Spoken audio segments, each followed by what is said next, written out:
Chapter 9. The Midnight Duel.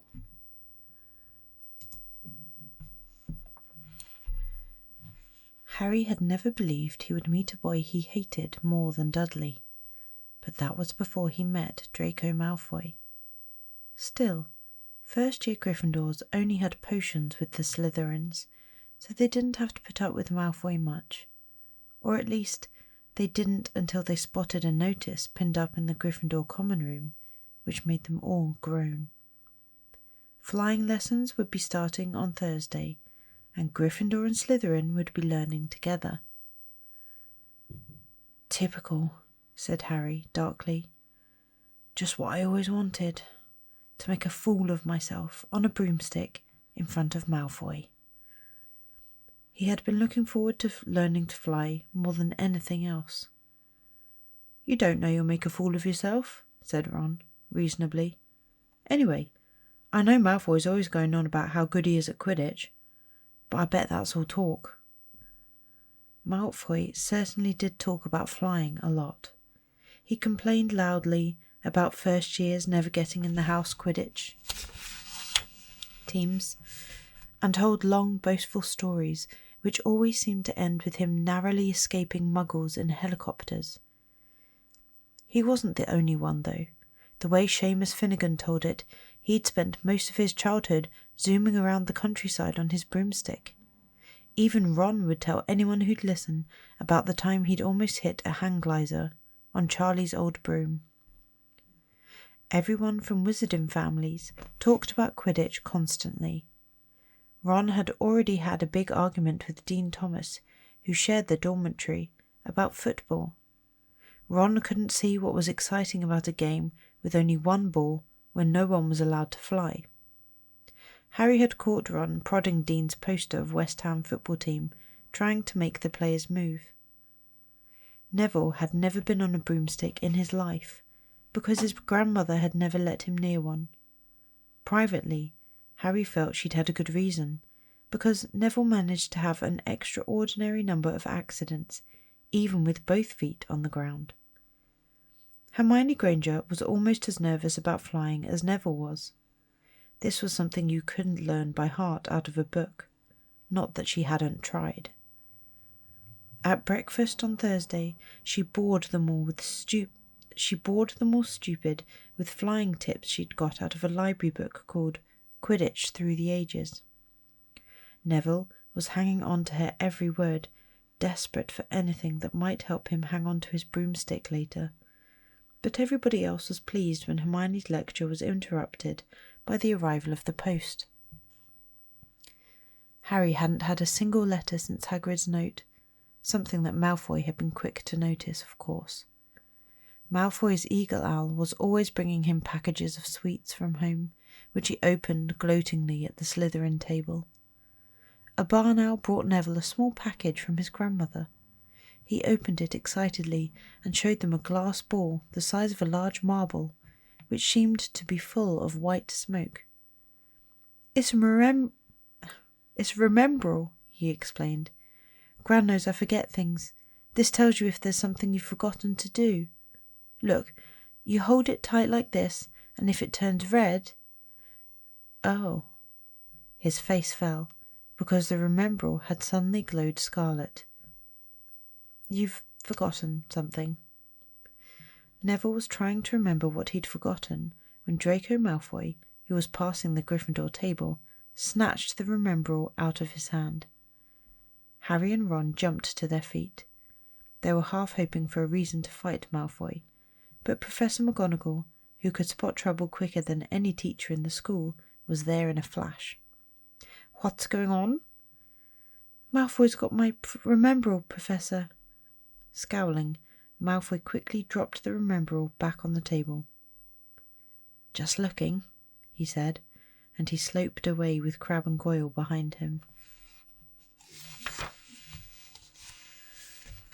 At 3:30 that afternoon, Harry, Ron and the other Gryffindors hurried down the front steps into the grounds for their first flying lesson. It was a clear, breezy day, and the grass rippled under their feet as they marched down the sloping lawns towards a smooth lawn on the opposite side of the grounds to the Forbidden Forest, whose trees were swaying darkly in the distance. The Slytherins were already there, and so were 20 broomsticks, lying in neat lines on the ground. Harry had heard Fred and George Weasley complain about the school brooms, saying that some of them started to vibrate if you flew too high, or always flew slightly to the left. Their teacher, Madam Hooch, arrived. She had short grey hair and yellow eyes like a hawk. "Well, what are you all waiting for?" she barked. "Everyone stand by a broomstick. Come on, hurry up." Harry glanced down at his broom. It was old, and some of the twigs stuck out at odd angles. "Stick out your right hand over your broom," called Madam Hooch at the front, "and say, 'Up.'" "Up!" everyone shouted. Harry's broom jumped into his hand at once, but it was one of the few that did. Hermione Granger's had simply rolled over on the ground, and Neville's hadn't moved at all. Perhaps brooms, like horses, could tell when you were afraid, thought Harry. There was a quaver in Neville's voice that said only too clearly that he wanted to keep his feet on the ground.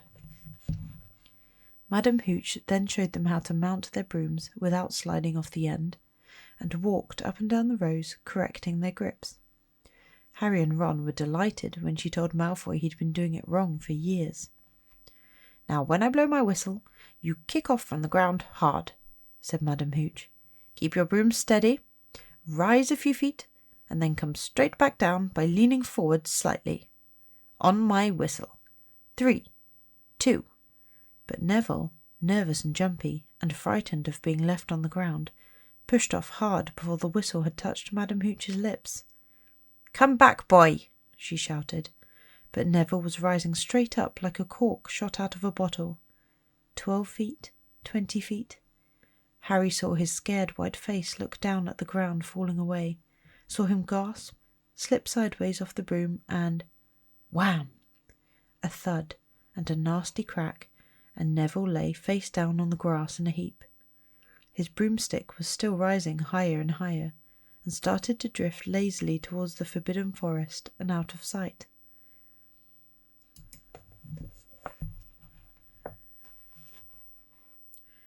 Madam Hooch was bending over Neville, her face as white as his.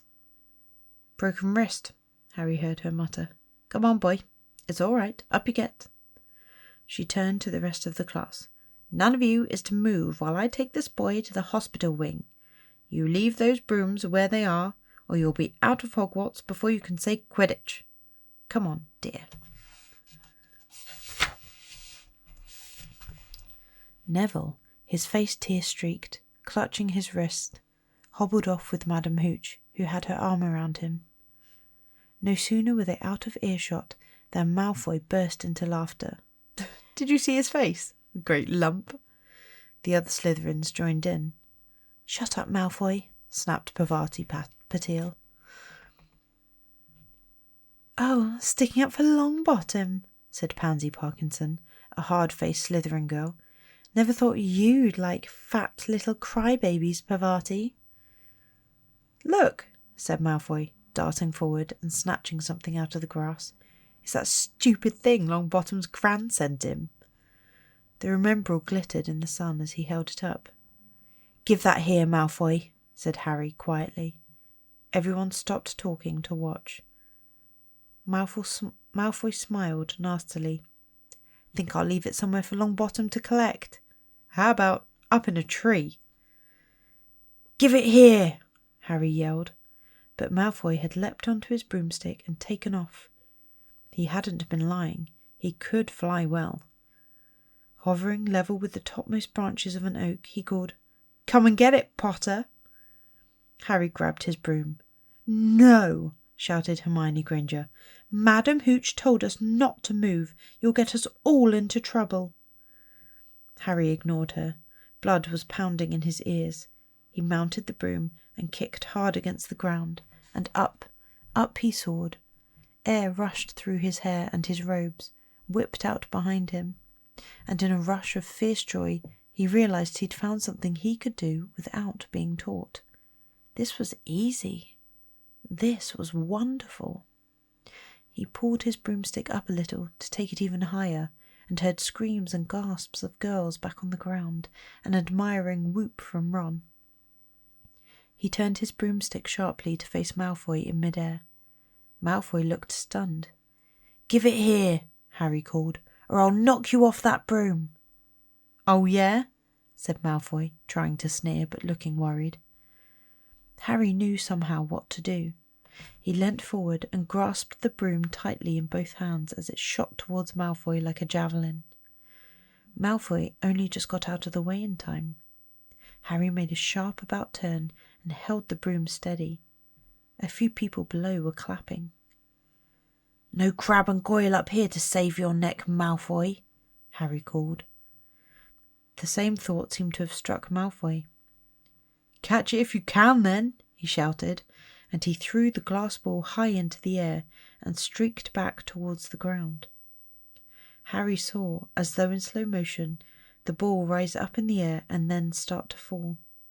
He leant forward and pointed his broom handle down. Next second, he was gathering speed in a steep dive, racing the ball. Wind whistled in his ears.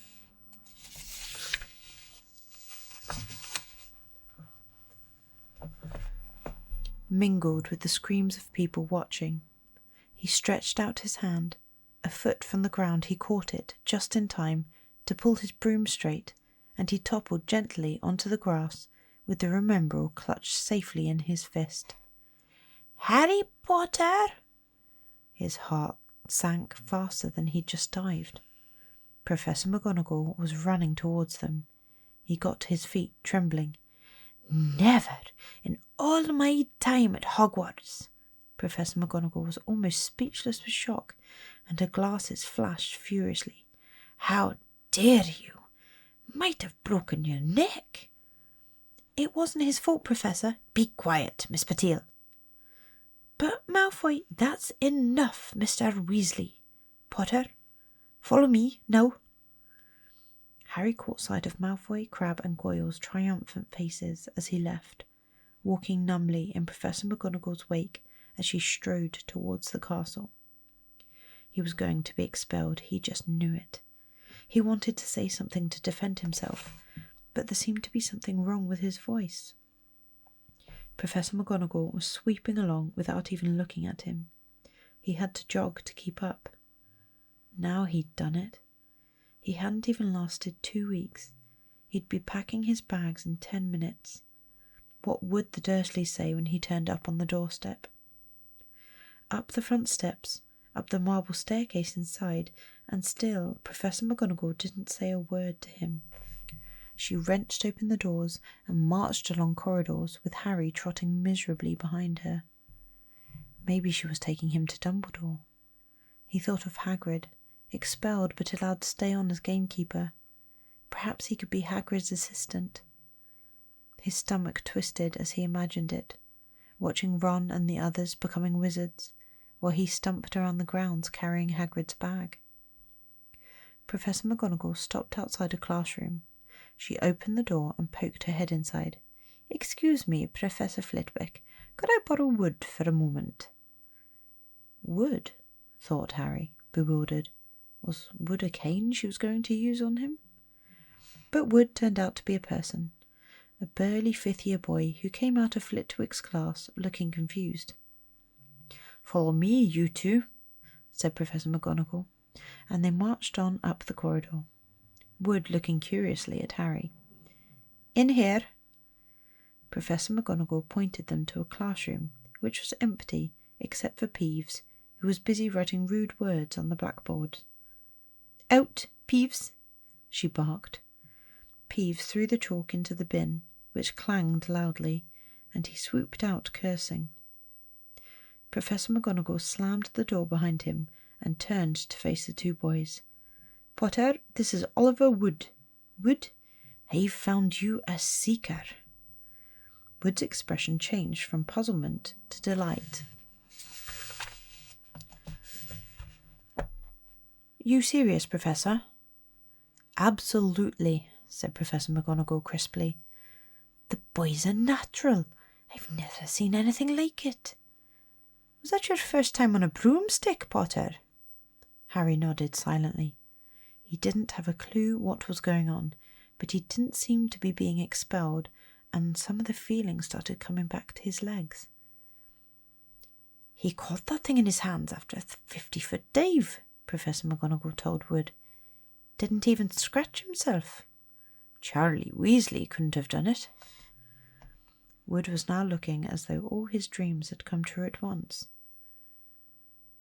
Ever seen a game of Quidditch, Potter? He asked excitedly. Wood is captain of the Gryffindor team, Professor McGonagall explained. He's just a built for a seeker too, said Wood, now walking around Harry and staring at him. Light, speedy? We'll have to get him a decent broom, Professor. A Nimbus 2000 or a Clean Sweep 7, I'd say. I shall speak to Professor Dumbledore, see if we can't bend the first year rule. Heaven knows we need a better team than last year. Flattened in that last match by Slytherin. How you couldn't look Severus Snape in the face for weeks. Professor McGonagall peered sternly over her glasses at Harry. I want you to hear you're training hard, Potter, or I may change my mind about punishing you. Then she suddenly smiled. Your father would have been proud, she said. He was an excellent Quidditch player himself. You're joking. It was dinner time. Harry had just finished telling Ron what had happened when he left the grounds with Professor McGonagall. Ron had a piece of steak and kidney pie halfway to his mouth, but he'd forgotten all about it. Seeker, he said. But first years, never. You must be the youngest house player in about a century, said Harry, shoveling pie into his mouth. He felt particularly hungry after the excitement of the afternoon. Wood told me. Ron was so amazed, so impressed, he just sat and gaped at Harry. I'll start training next week, said Harry. Only, don't tell anyone. Wood wants to keep it a secret.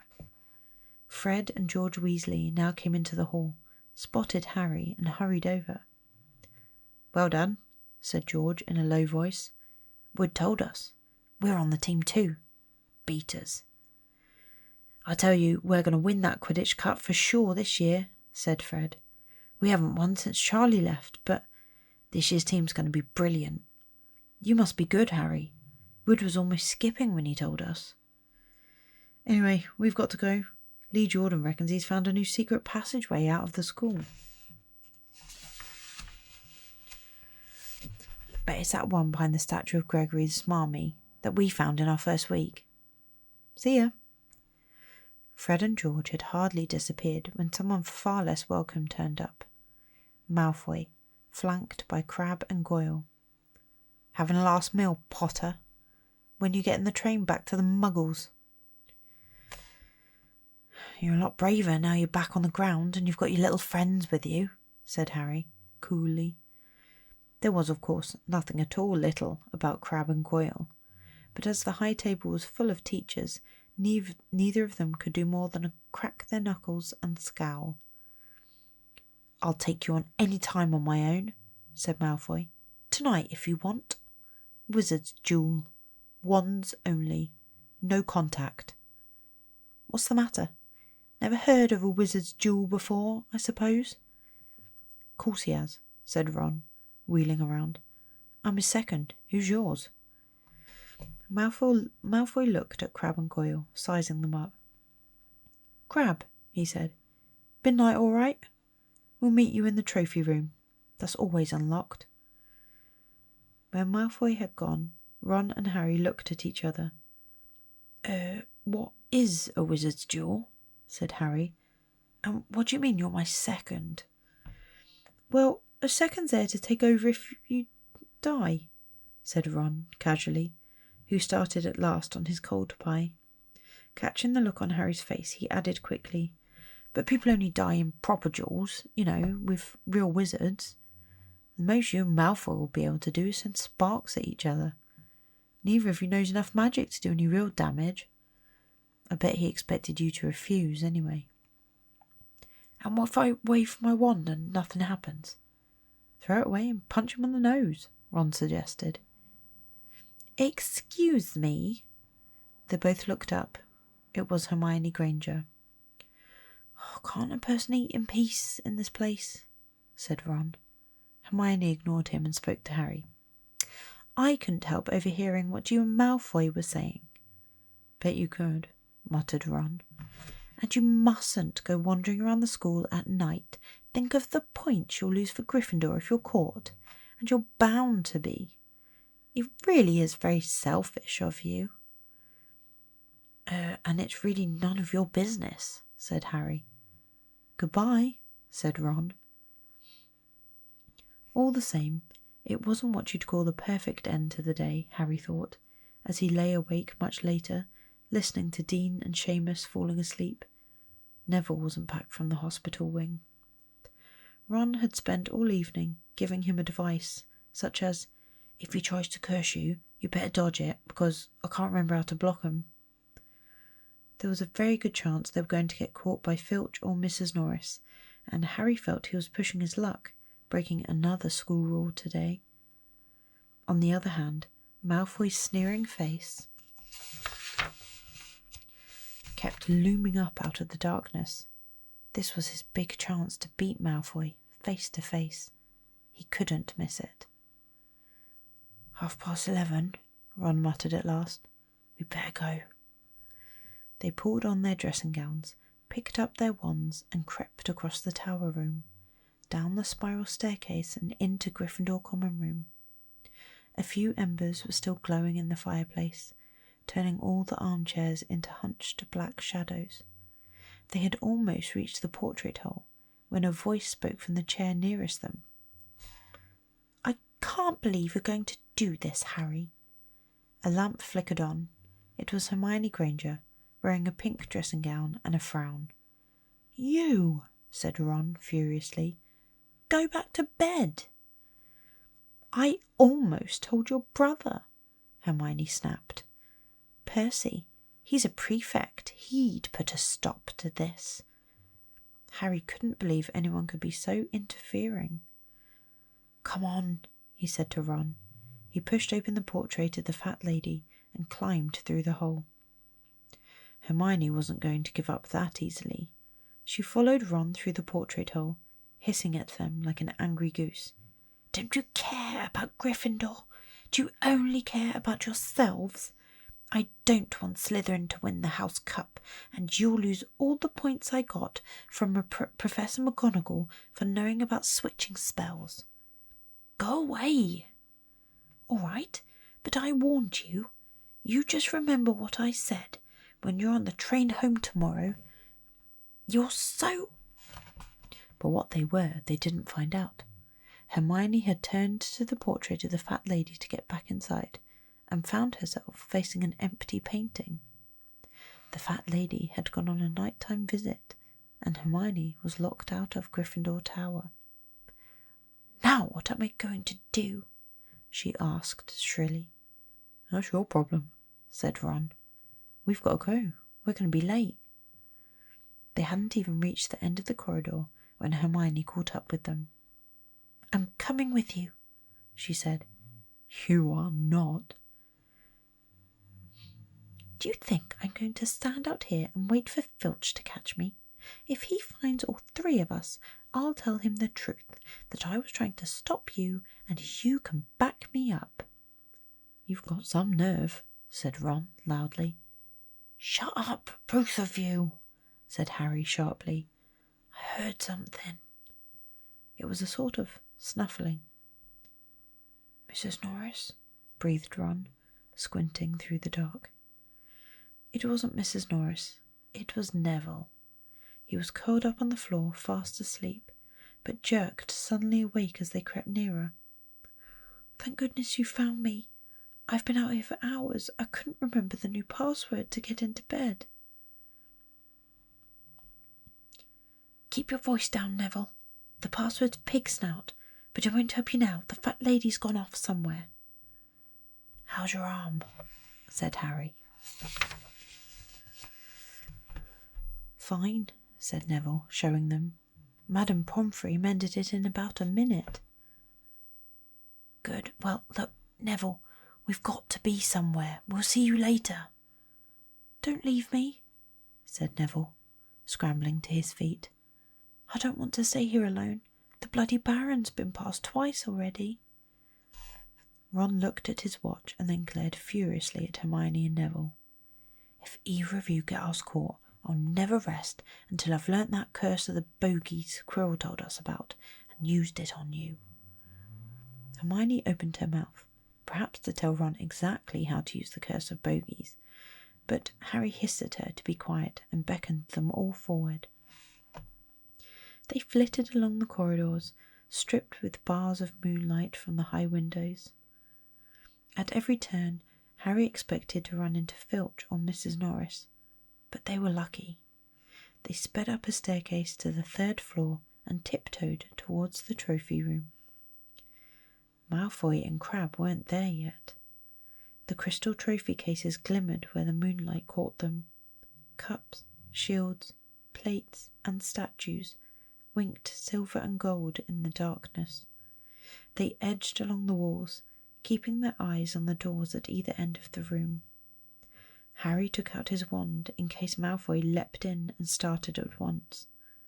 The minutes crept by. He's late.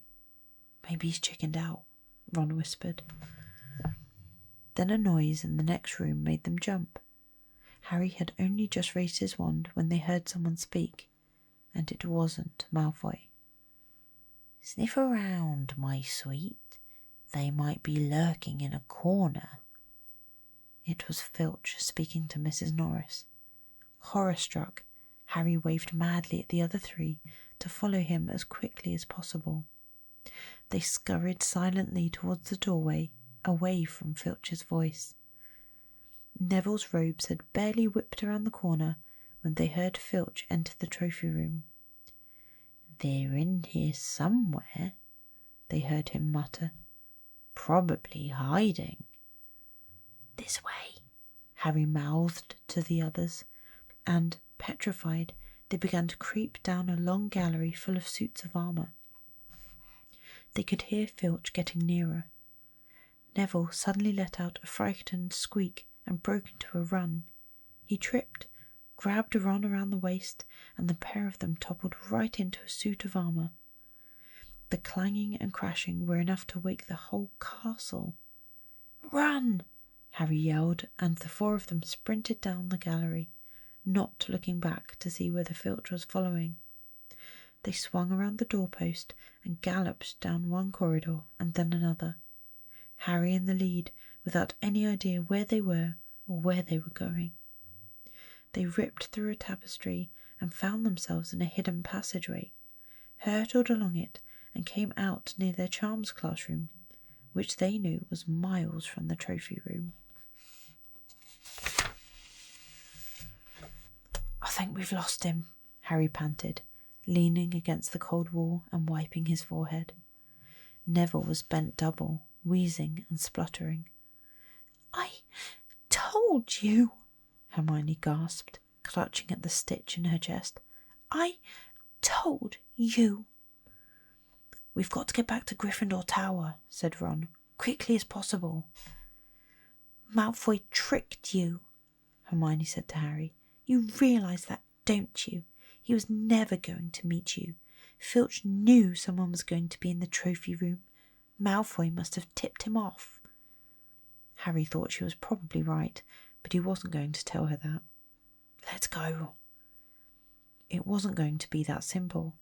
They hadn't gone more than a dozen paces when the doorknob rattled and something came shooting out of a classroom in front of them. It was Peeves. He caught sight of them and gave a squeal of delight. Shut up, Peeves, please. You'll get us thrown out.